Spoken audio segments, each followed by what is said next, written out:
Beirut International Airport, December 28, 1968, just after midnight. The terminal lights cast long shadows across the tarmac, where 13 civilian airliners sat in neat rows: Boeing 707S, Comet 4Cs, Vickers VC-10S, belonging to Middle East Airlines. A lone security guard walked his patrol route, the Mediterranean breeze carrying the smell of jet fuel and salt water. The airport was quiet, almost peaceful, just another night in Lebanon's capital. Then he heard it, a sound that didn't belong, the deep, rhythmic thump of heavy helicopter rotors cutting through the darkness. 3 massive shapes materialized from the night sky, flying low and fast without navigation lights. Super Freelon helicopters, French-built, each carrying over 20 armed men. They touched down at the far end of the runway, rotors still spinning, and 70 Israeli commandos deployed onto Lebanese soil with the precision of a choreographed performance. The guard froze, his mind struggling to process what he was seeing. Armed soldiers moving in disciplined formation across the tarmac, splitting into teams with obvious purpose. Some established a security perimeter. Others moved directly toward the parked aircraft, demolition specialists carrying equipment bags.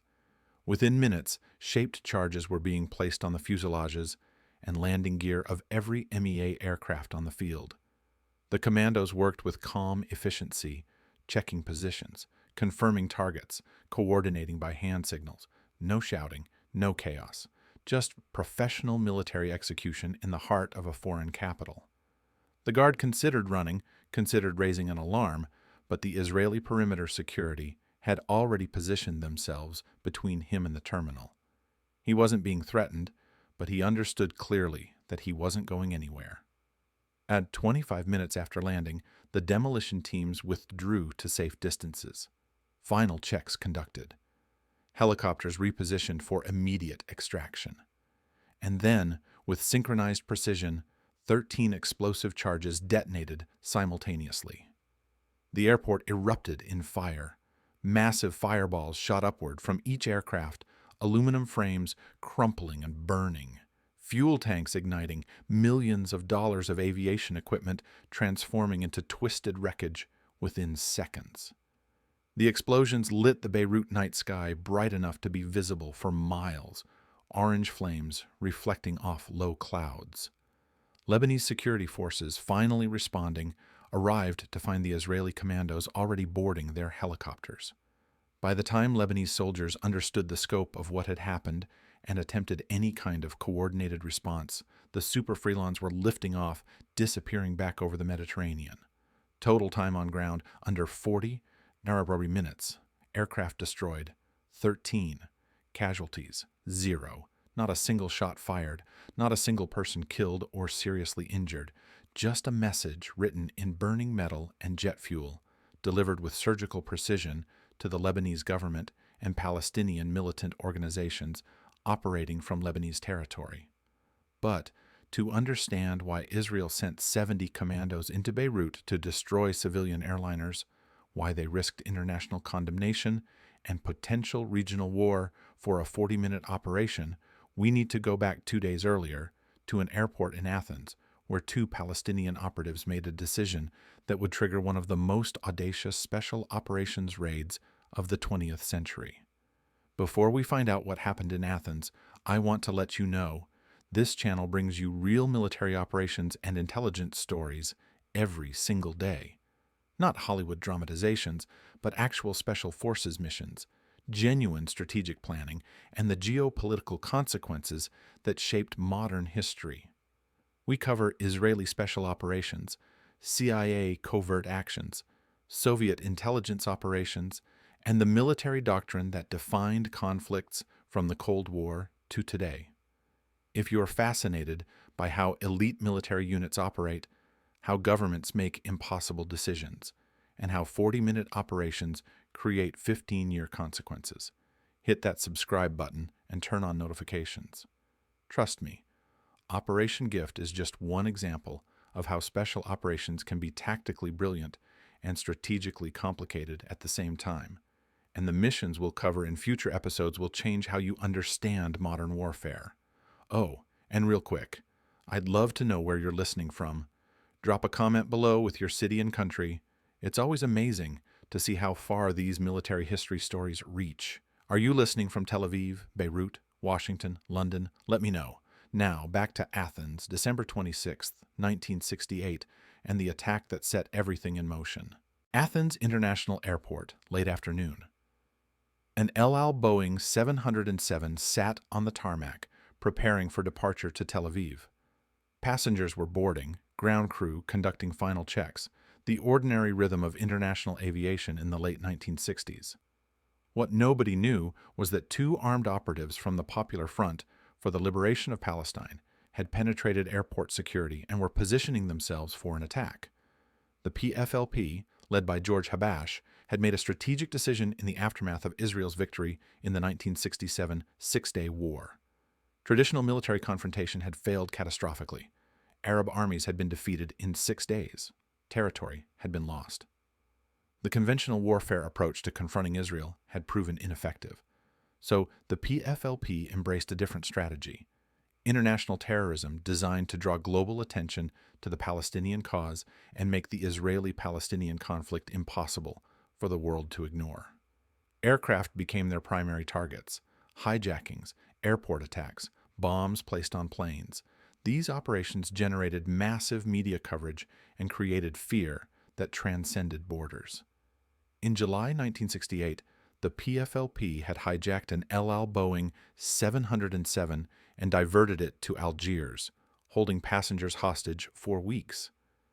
The incident was a massive embarrassment for Israel, demonstrating that Israeli civilians were vulnerable anywhere in the world, that El Al's reputation for security had gaps, and that Palestinian militants could strike far beyond the Middle East.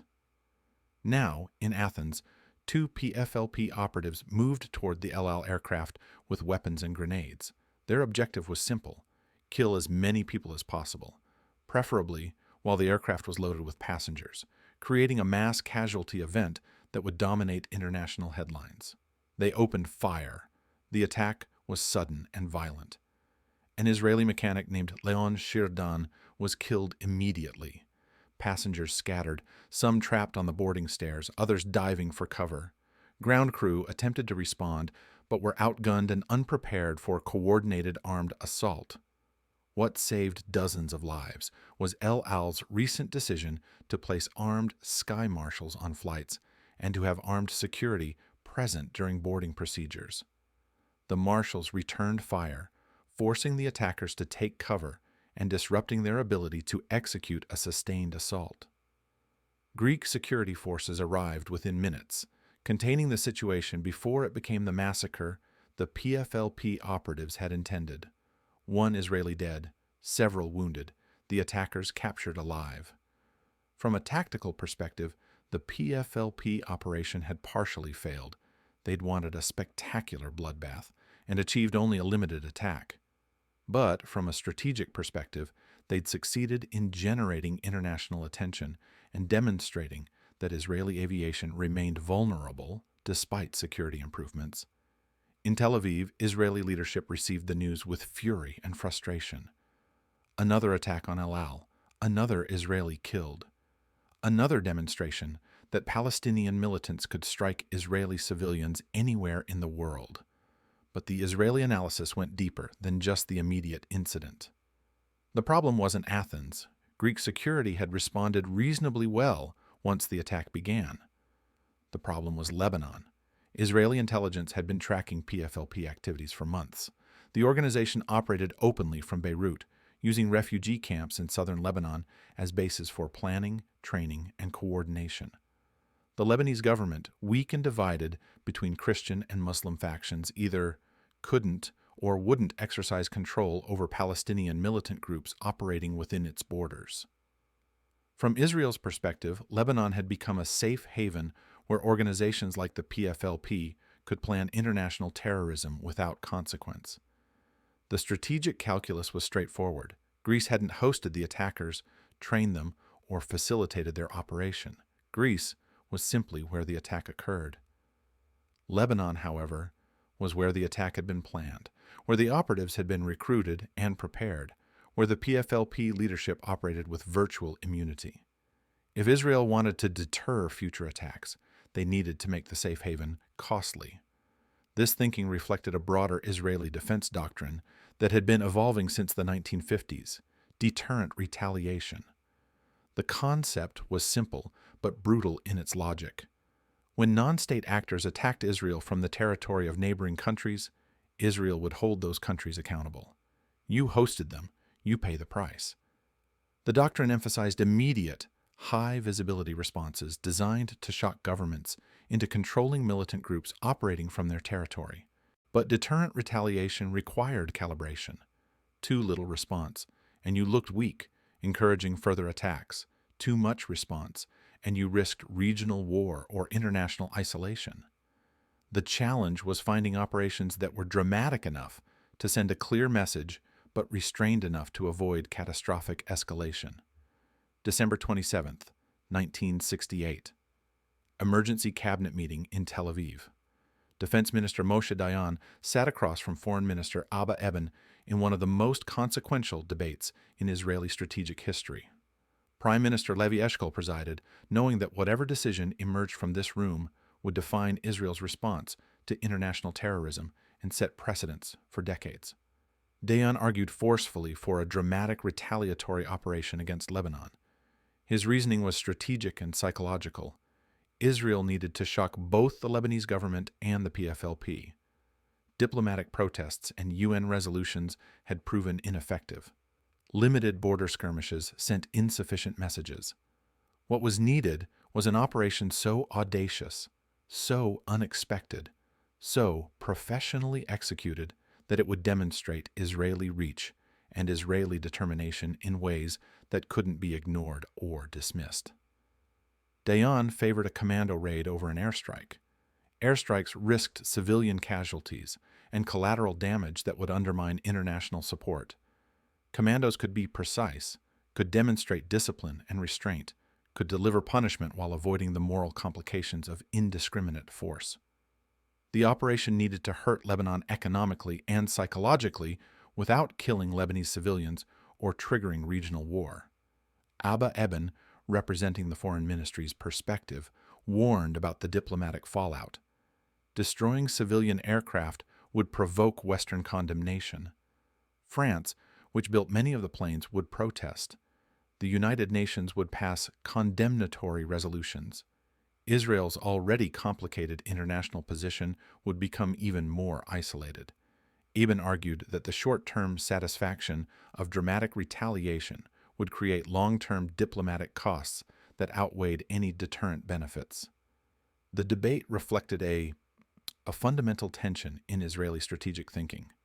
Military leaders like Dayan believed that strength and the willingness to use force created deterrence and respect.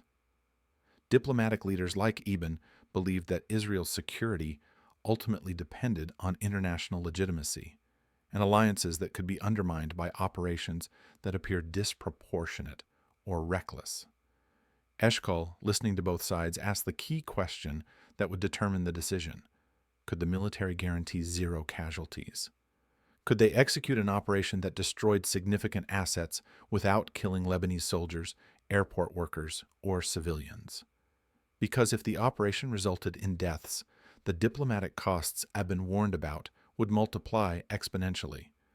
The military leadership, after consulting with special operations planners, said yes. They could guarantee zero casualties through careful planning, precise execution, and disciplined rules of engagement. The target would be aircraft, not people. The operation would occur at night when airport activity was minimal. The commandos would be under strict orders not to fire unless directly threatened.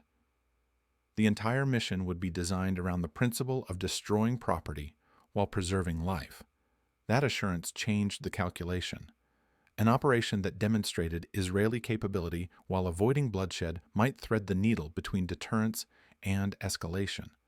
It would send the message that Lebanon's permissiveness toward PFLP operations carried costs, but it would do so in a way that was harder for the international community to condemn as disproportionate or barbaric. Eshkol approved the operation with clear parameters: maximum economic and psychological impact, zero casualties, rapid execution, and withdrawal.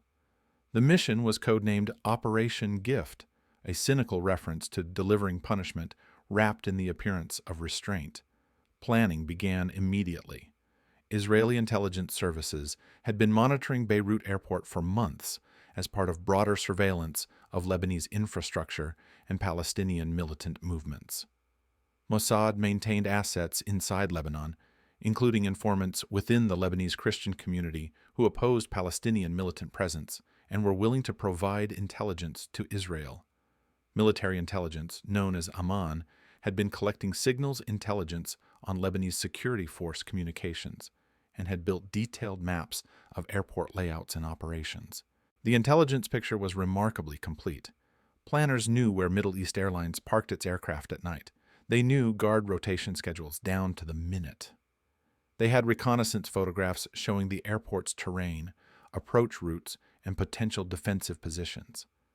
They had signals intercepts proving that Lebanese authorities had received warnings about PFLP activities and had chosen not to intervene. This intelligence would be crucial for Israel's political argument that Lebanon bore responsibility for providing safe haven to terrorists. The target selection process examined 4 potential categories. PFLP bases inside Lebanon were considered but rejected as too risky. Deep penetration operations increased the likelihood of firefights, casualties, and potential capture of Israeli soldiers. Lebanese army barracks were rejected as too escalatory. Killing soldiers would be seen as an act of war and would likely trigger military response. Airport infrastructure like runways and fuel depots were rejected as too provocative. Disrupting international air traffic would anger countries beyond Lebanon and create complications with civil aviation authorities worldwide. That left Middle East Airlines aircraft as the optimal target. The planes were valuable national assets worth millions of dollars. Their destruction would hurt Lebanon economically and undermine national prestige. The operation could be contained enough to avoid regional war while still delivering unmistakable punishment. Most importantly, aircraft could be destroyed at night with minimal risk to human life if the operation was executed with sufficient precision and discipline. The mission was assigned to Sayeret Matkal, the IDF's General Staff Reconnaissance Unit. Sayeret Matkal operated directly under the General Staff rather than regional commands, giving it access to the best intelligence, the best equipment, and the most complex missions. The unit specialized in deep penetration operations, hostage rescue, and counterterrorism. Its soldiers were selected through brutal screening processes and trained for operations that required both combat effectiveness and operational discretion. Supporting the ground force would be Helicopter Squadron 114, operating Super Frelon heavy transport helicopters. The French-built Super Frelons could carry over 25 fully equipped soldiers and had the range to reach Beirut from Israeli bases and return without refueling. The helicopters would fly low over the Mediterranean using terrain and darkness to evade Lebanese radar detection, land the commandos, and extract them before Lebanese forces could mount an effective response. Operational rehearsals began immediately. Using aerial photographs and intelligence reports, planners built mock-ups of Beirut Airport in Israel. The mock-ups replicated aircraft positions, distances between planes, guard positions, and approach routes.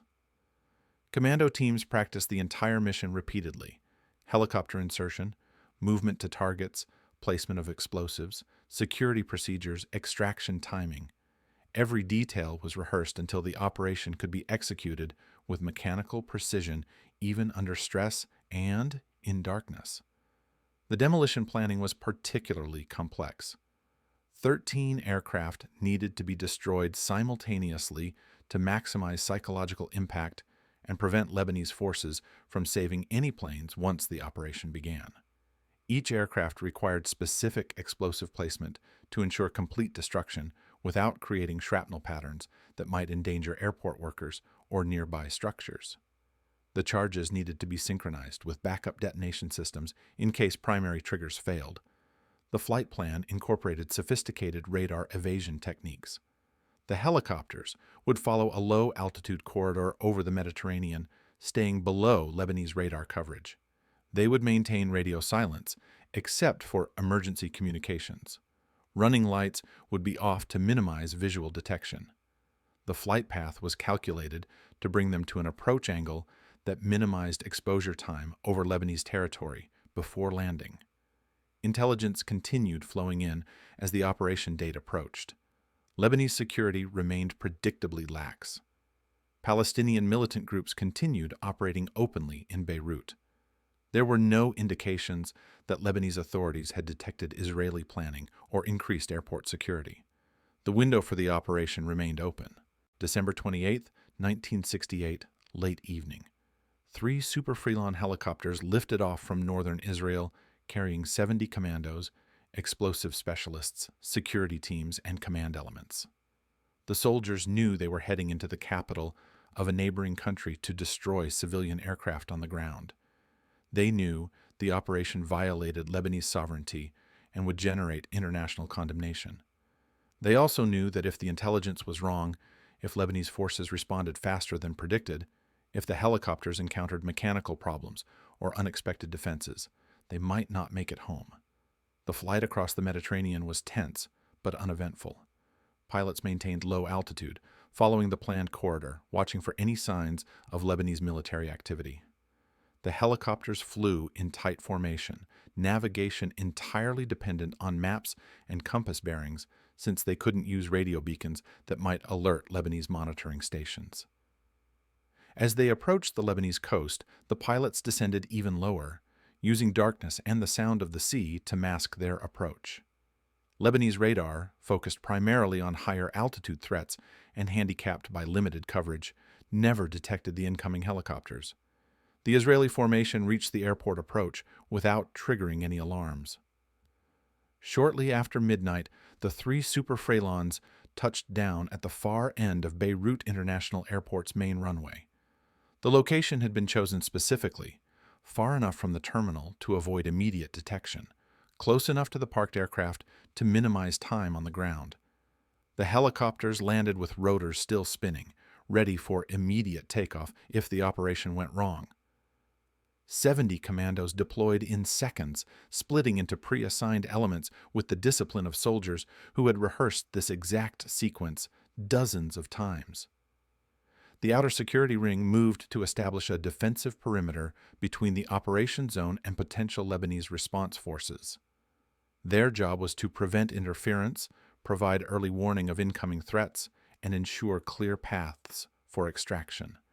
These soldiers carried heavier weapons and ammunition, prepared for sustained combat if necessary. The demolition teams moved directly toward the parked aircraft, each team assigned specific planes based on the intelligence photographs and mock-up training. They carried explosive charges, detonation equipment, and the technical expertise to place and synchronize 13 separate demolitions. The aircraft tagging group accompanied the demolition teams, verifying that they were targeting the correct planes and that no mistakes would result in destroying aircraft belonging to other airlines or foreign nations. Command and control elements positioned themselves centrally, maintaining communications with all teams, tracking progress, and managing the operations timeline. Every movement was coordinated. Every team knew exactly what they were supposed to be doing at every moment. The operation unfolded like a military ballet, complex, choreographed, and executed with precision that comes only from intensive training and detailed planning. The commandos moved across the tarmac without running or showing signs of panic.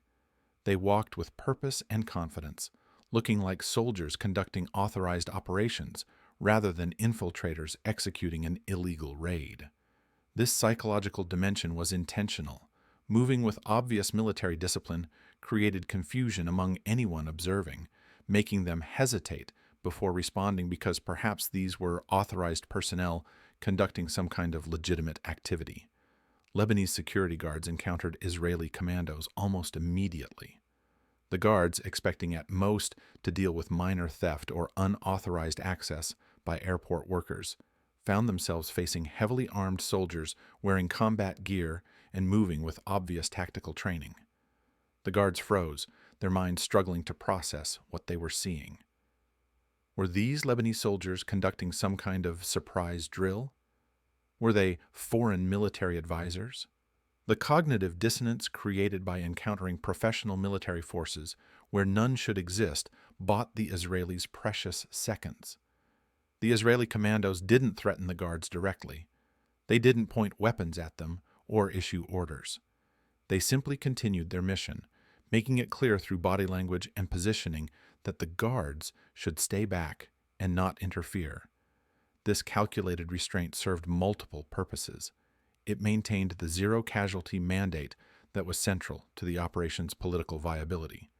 It prevented gunfire that would alert Lebanese forces more quickly. And it demonstrated the kind of disciplined professionalism that would later make the operation impossible for critics to characterize as mindless violence. Demolition teams reached the 13 target aircraft and began placing charges. The explosives were shaped charges designed to direct blast force into aircraft structures, ensuring complete destruction while minimizing shrapnel and debris that might endanger people outside the immediate blast zone. Each charge was placed on fuselages near fuel tanks or on landing gear that would collapse and destroy the aircraft even if fuel didn't ignite. The teams worked methodically, checking each placement, confirming positions with the command element, ensuring that all 13 aircraft were properly tagged for destruction. The technical precision required was remarkable. These weren't random bombings, but carefully engineered demolitions designed to achieve specific effects while maintaining safety parameters that would prevent collateral casualties. Within 20 minutes of landing, all 13 charges were placed and armed. The demolition teams withdrew to safe distances, conducting final checks to ensure all personnel were clear of blast zones. The perimeter security teams tightened their positions, prepared to cover the withdrawal once detonation occurred. The helicopters repositioned slightly, rotors spinning, ready for immediate boarding and extraction. The command element conducted a final countdown, verifying that all teams were in position, that all charges were armed and synchronized, that the extraction route remained clear. Then, at precisely the planned moment, 13 explosive charges detonated simultaneously across Beirut International Airport. The fireballs were massive and instantaneous. Each aircraft erupted in flames as shaped charges tore through aluminum frames and ignited aviation fuel. The explosions created a rolling wave of sound and light, orange fire shooting upward into the night sky, the concussive force rattling windows in the nearby terminal. 13 separate detonations within seconds of each other, creating the impression of sustained bombardment rather than a single raid. The psychological impact was exactly what Israeli planners had intended. The simultaneous destruction of 13 aircraft created an overwhelming sense of Israeli capability and Lebanese vulnerability. Anyone watching understood immediately that this wasn't a random attack or opportunistic sabotage. This was a planned military operation executed with professional precision by a force that had penetrated Lebanese defenses without detection and was demonstrating complete operational control. Lebanese security forces, finally responding in force, arrived at the airport to find the aircraft already destroyed and Israeli commandos withdrawing toward their helicopters. Some Lebanese soldiers attempted to engage, firing small arms toward the Israeli positions, but the range was too great and the Israeli perimeter security too well positioned. The few rounds that came close were met with suppressive fire from Israeli marksmen, enough to discourage aggressive pursuit, but not enough to cause casualties. The 70 commandos boarded their helicopters in disciplined order, maintaining security until the last soldiers were aboard. The Super Freilons lifted off, accelerating away from the airport toward the Mediterranean. Lebanese forces, confused about the size of the Israeli force and lacking any capability to pursue helicopters over water, could only watch as the raiders disappeared into the darkness. Total time on Lebanese soil, 38 minutes. Mission objectives, completely achieved. Casualties, none on either side. As the helicopters crossed back into Israeli airspace, the commandos conducted equipment checks and after-action assessments. Not a single soldier wounded, not a single mechanical failure, not a single deviation from the planned timeline that had caused complications. From a tactical execution standpoint, Operation Gift was flawless. But in Tel Aviv, as military leaders received confirmation of the mission's success, they were about to discover that tactical perfection doesn't guarantee strategic success. The international reaction was already building, and the consequences of those 40 minutes in Beirut would ripple across the Middle East for years. December 29, 1968. Morning newspapers around the world carried front-page coverage of the Beirut airport raid. The headlines varied in tone and emphasis, but all of them focused on the same astonishing facts. Israeli commandos had penetrated Lebanon's capital, destroyed 13 civilian aircraft, and escaped without casualties.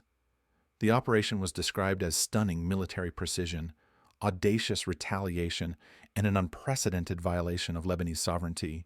In Lebanon, the government's humiliation was immediate and profound.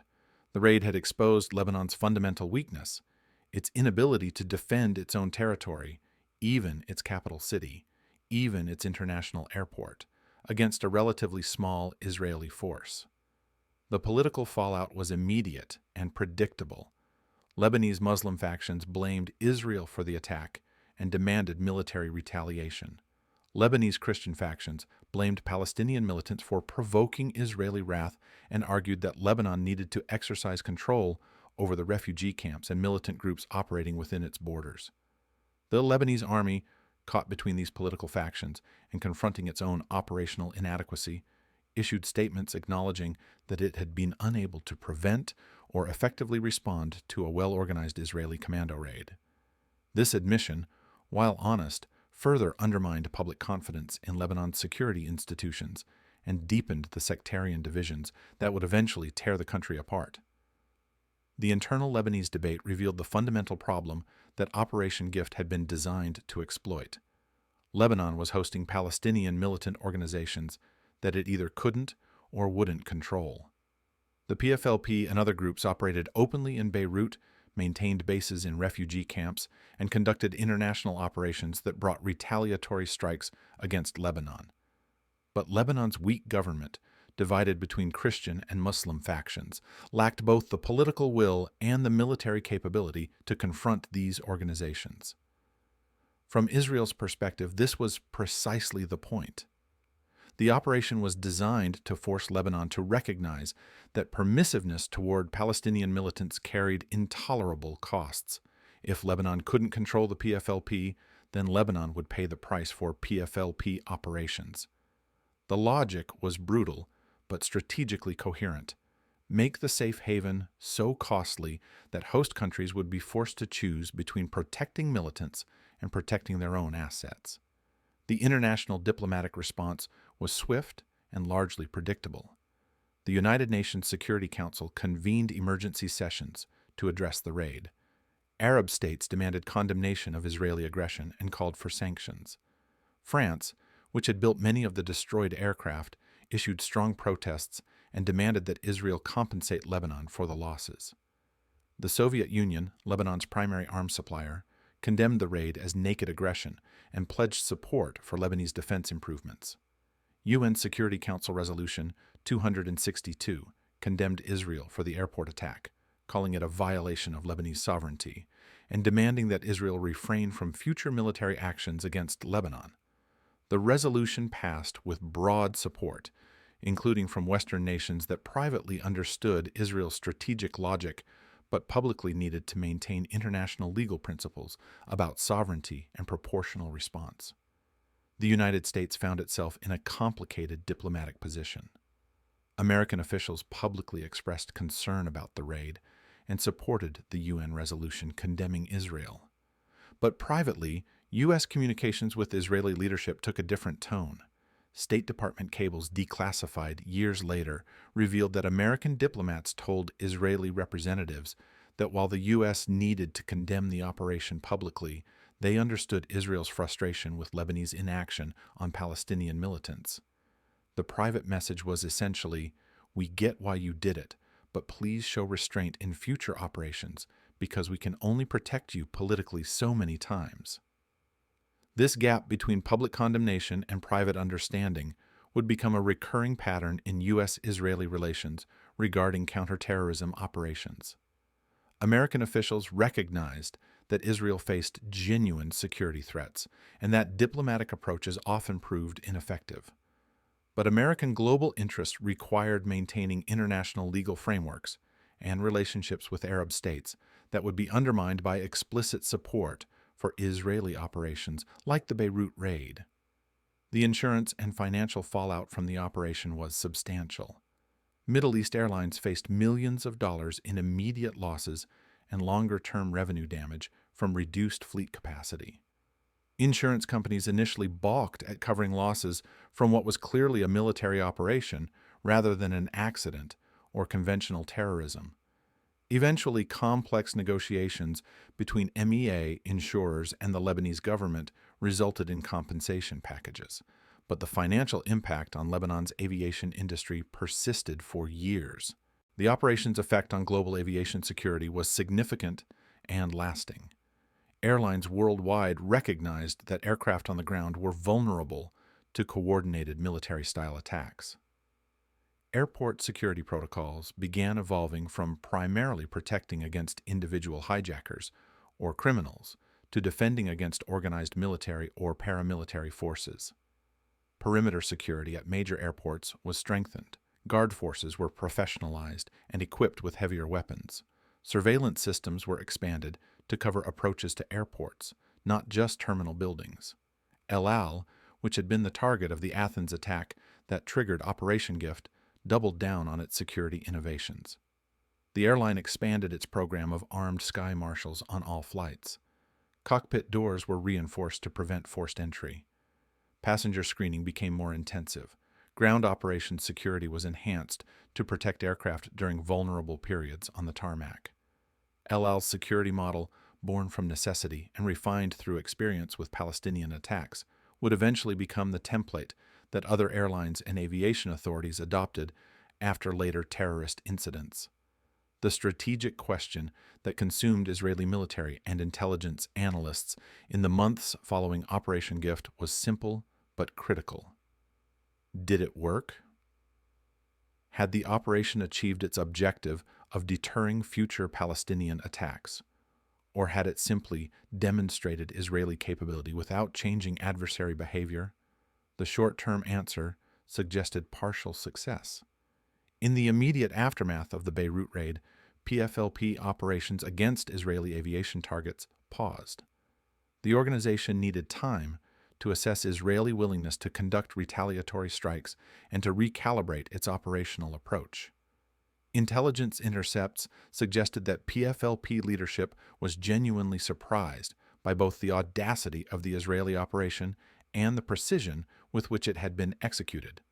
There was recognition within the organization that continuing to attack Israeli aviation targets might trigger additional Israeli retaliation that could threaten the PFLP's operational infrastructure in Lebanon. But the pause was temporary. By mid-1969, PFLP operations resumed. The organization had learned from Operation Gift, but not the lesson Israel intended. Rather than ceasing attacks on aviation targets, the PFLP concluded that they needed to attack aircraft in ways that were harder for Israel to retaliate against. Instead of airport attacks where the perpetrators could be traced to specific bases in Lebanon, the PFLP shifted toward aircraft hijackings conducted by operatives who could disappear into international networks.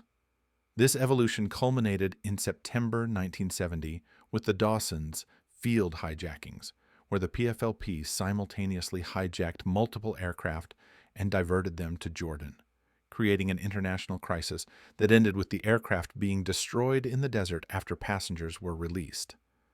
The operation was dramatic, generated massive media coverage, and demonstrated that deterrence through retaliation had significant limitations when dealing with organizations that could adapt their tactics and move across borders.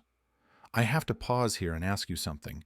Israel just destroyed 13 civilian airliners belonging to a country that didn't directly attack them, claiming Lebanon was responsible for hosting militants it couldn't fully control.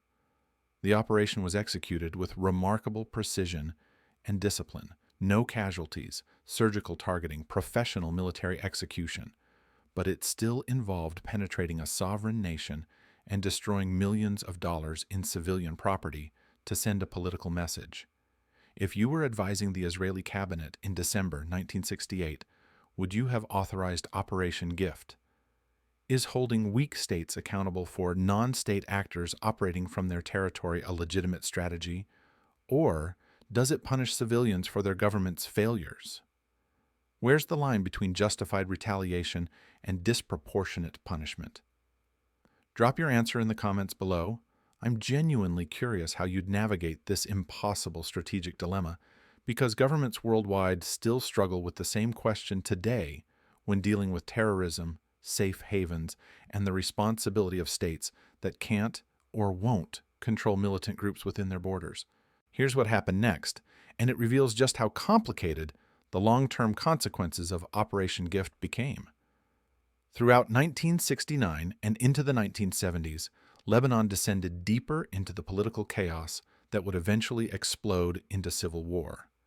The airport raid had exposed fractures in Lebanese society that couldn't be repaired through political compromise. Christians increasingly viewed Palestinian militant presence as an existential threat to Lebanon's stability and their own political power. Muslims increasingly identified with Palestinian causes and resented Christian willingness to accommodate Israeli interests. The Palestine Liberation Organization, recognizing Lebanon's weakness, expanded its operations and infrastructure throughout the country. By the early 1970s, the PLO effectively operated as a state within a state, controlling territory, running parallel governance structures, maintaining armed forces, and conducting foreign policy independently of Lebanese government authority.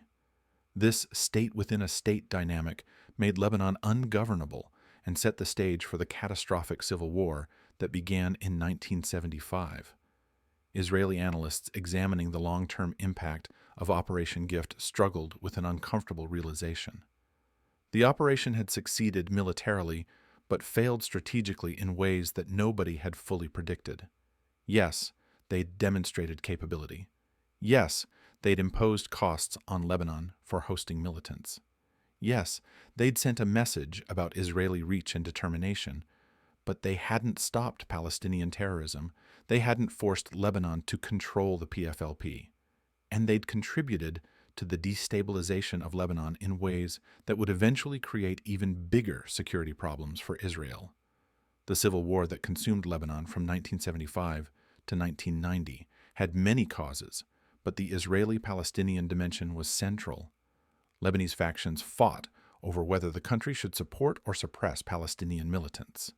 Israel intervened repeatedly, including a full-scale invasion in 1982, trying to eliminate Palestinian military infrastructure. The violence killed hundreds of thousands, displaced millions, and destroyed Lebanon's economy and society. Operation Gift in 1968 didn't cause the Lebanese Civil War, but it was part of the chain of events and decisions that made the war increasingly inevitable.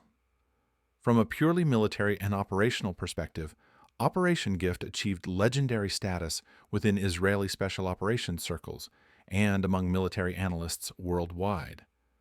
The mission became a case study in how to execute a complex raid in hostile territory with minimal risk and maximum effect. The planning, intelligence preparation, tactical execution, and disciplined restraint demonstrated capabilities that few military forces in the world could match. The operation was a direct precursor to other famous Israeli special operations, Operation Spring of Youth. In April 1973 used similar tactics: helicopter insertion into Beirut, raids on Palestinian targets, rapid extraction. The operation targeted PLO leadership in their apartments, killing multiple high-ranking officials. Operation Entebbe in July 1976, perhaps the most famous special operations raid in history, involved flying Israeli commandos to Uganda to rescue hostages from a hijacked aircraft. Both operations drew directly on lessons learned from Operation Gift about long-range insertion, surprise raids in foreign territory, and the importance of precise intelligence. The operational doctrine established by Operation Gift night helicopter infiltration, surprise raid in a foreign capital, zero civilian casualty mandate, rapid exfiltration, became the template for Israeli counterterrorism operations and influenced special operations forces worldwide. American, British, German, and other Western special operations units studied the Beirut airport raid as an example of how to conduct punitive operations with surgical precision. The units involved in Operation Gift went on to define Israeli military excellence for decades. Sayeret Matkal, the commando force that executed the raid, became one of the world's most respected special operations units. Many of Israel's future military and political leaders served in Sayeret Matkal, including Ehud Barak, who would later become IDF Chief of Staff and Prime Minister. The unit's reputation for operational excellence, built partly on missions like Operation Gift, made it the training ground for Israel's strategic leadership class. Helicopter Squadron 114, which provided insertion and extraction for the raid, continued to support Israeli special operations for decades. The Super Freelon helicopters used in Operation Gift were eventually replaced by more advanced aircraft, but the squadron maintained its role as the primary long-range insertion platform for Israeli special operations. The squadron's participation in Operation Gift demonstrated the critical importance of air mobility for modern special operations and influenced military aviation doctrine worldwide. The intelligence services that made Operation Gift possible, Mossad and IDF military intelligence, learned valuable lessons about the kind of detailed preparation required for successful special operations. The operation demonstrated that good intelligence wasn't just about knowing where targets were located. It required understanding guard rotations, predictable patterns in enemy operations, the specific layout of target facilities, and the timing necessary for successful infiltration and descent or extraction. This comprehensive intelligence approach became the foundation for future Israeli operations and remains the standard for special operations planning. But the broader strategic lessons of Operation Gift were more ambiguous and troubling. The operation demonstrated that military force could deliver messages and impose costs, but it couldn't solve the underlying political problems that generated terrorism. Israel could destroy aircraft, kill militant leaders, demonstrate capability anywhere in the world, but none of these tactical successes eliminated the fundamental grievances, political dynamics, and strategic competitions that motivated Palestinian violence and Arab-Israeli conflict. Moshe Dayan, who had argued most forcefully for Operation Gift, remained convinced throughout his life that the operation was justified and necessary. He believed that Israel's survival depended on demonstrating that attacks on Israelis would be met with immediate, overwhelming retaliation. He argued that deterrence required both capability and will, and that operations like the Beirut raid communicated both. From his perspective, the fact that Palestinian terrorism continued didn't mean deterrence had failed. It meant that without deterrence, the terrorism would have been even worse. Abba Eban, who had warned about diplomatic costs, also remained convinced that his concerns had been validated. The UN condemnation, the international criticism, the damage to Israel's image, all of these were exactly what he'd predicted. He argued that Israel's long-term security required international legitimacy and alliances that were undermined by operations that appeared disproportionate. From his perspective, the temporary satisfaction of dramatic retaliation wasn't worth the lasting diplomatic damage. Both men were right. Both men were wrong. That's the fundamental paradox of operations like Gift. They succeed and fail simultaneously, achieving tactical objectives while creating strategic complications, demonstrating capability while revealing limitations, solving immediate problems while creating longer-term ones. Modern counterterrorism analysts studying historical operations like the Beirut airport raid continue to grapple with the same questions that confronted Israeli leadership in 1968. How do you respond to terrorism that originates from states that can't or won't control militant groups within their borders? How do you calibrate retaliation to be meaningful without being counterproductive? How do you demonstrate deterrence without triggering escalation cycles that make conflicts worse? The safe haven problem that Operation Gift attempted to address remains central to contemporary counterterrorism strategy. When terrorist organizations operate from ungoverned or weakly governed territories, what are the legitimate options for affected states? The United States faced similar questions in Afghanistan after 9/11s, in Pakistan's tribal areas during the hunt for al-Qaeda, in Yemen dealing with al-Qaeda in the Arabian Peninsula. Israel continues to face the question in Gaza, in Lebanon with Hezbollah, and in Syria with various militant groups. The solutions attempted have varied: full-scale invasions, targeted strikes, drone campaigns, special operations raids, support for local forces, diplomatic pressure, but none have definitively resolved the fundamental tension between sovereignty and security, between the principle of non-intervention and the imperative of self-defense. If you've made it this far, thank you for taking this journey through one of the most operationally successful and strategically complicated special operations raids in modern military history.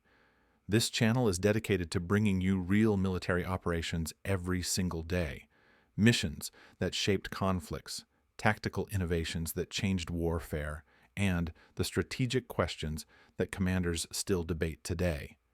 We cover Israeli special operations, American covert actions, British SAS missions, Soviet Spetsnaz operations, and elite military units worldwide.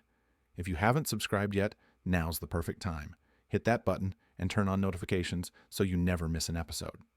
We've got operations coming up that will show you how tactical brilliance and strategic wisdom don't always align, and how the most successful military missions can create complications that last for decades.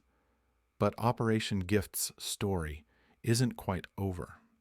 There's one final revelation about what those 40 minutes in Beirut revealed about the nature of modern conflict.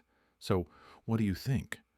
Was Operation Gift justified as retaliation for the Athens attack and broader PFLP terrorism?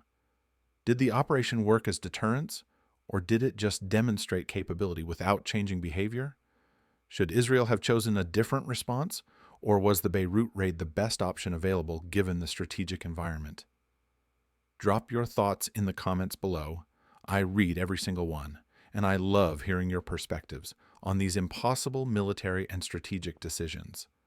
Operation Gift succeeded brilliantly as a military operation and partially failed as strategic deterrence, and that combination reveals something fundamental about the limits of military force in addressing political problems.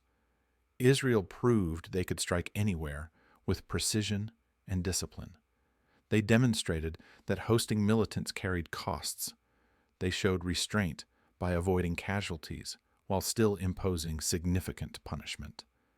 The execution was flawless by any military standard, but they didn't stop terrorism. PFLP operations resumed within months, just with adjusted tactics. Lebanon didn't crack down on Palestinian militants. Instead, the country descended into civil war, partially because of the pressures and divisions that operations like Gift exacerbated. The cycle of attack and retaliation continued, escalated, and eventually consumed entire countries in violence that lasted decades. The fundamental lesson of Operation Gift is that military operations can solve tactical problems, but rarely solve the strategic problems that generate the tactics. Israel could destroy 13 planes in 40 minutes. Solving the political dynamics that led Palestinian militants to attack Israeli aviation took decades, if it's even been solved at all. Modern special operations forces worldwide study Operation Gift as a masterpiece of tactical execution. The planning, intelligence preparation, coordination, and disciplined restraint remain exemplary. Military academies use the operation as a case study in how to conduct raids in hostile territory with minimal risk and maximum effect. The mission demonstrated capabilities that few forces in the world could match even today.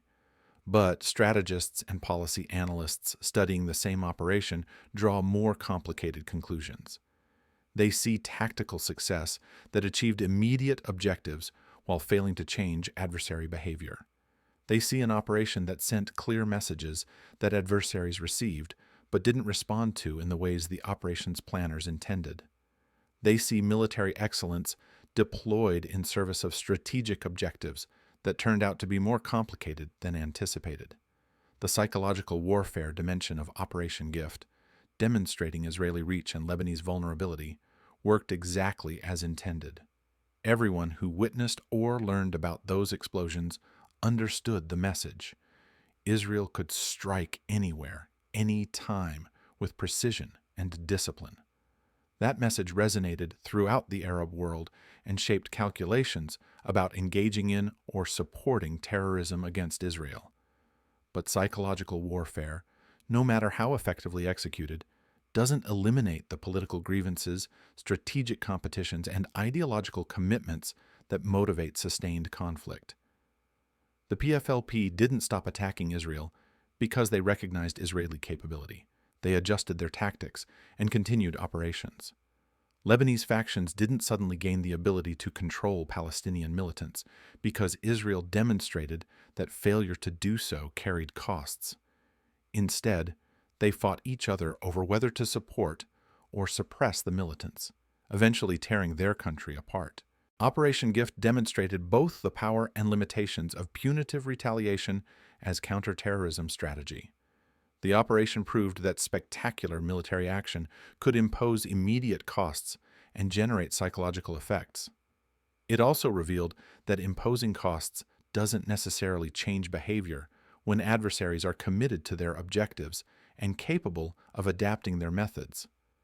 The individuals who planned and executed Operation Gift, military leaders like Moshe Dayan, special operations commanders, Sayeret Matkal soldiers, helicopter pilots, viewed the mission as one of their finest achievements.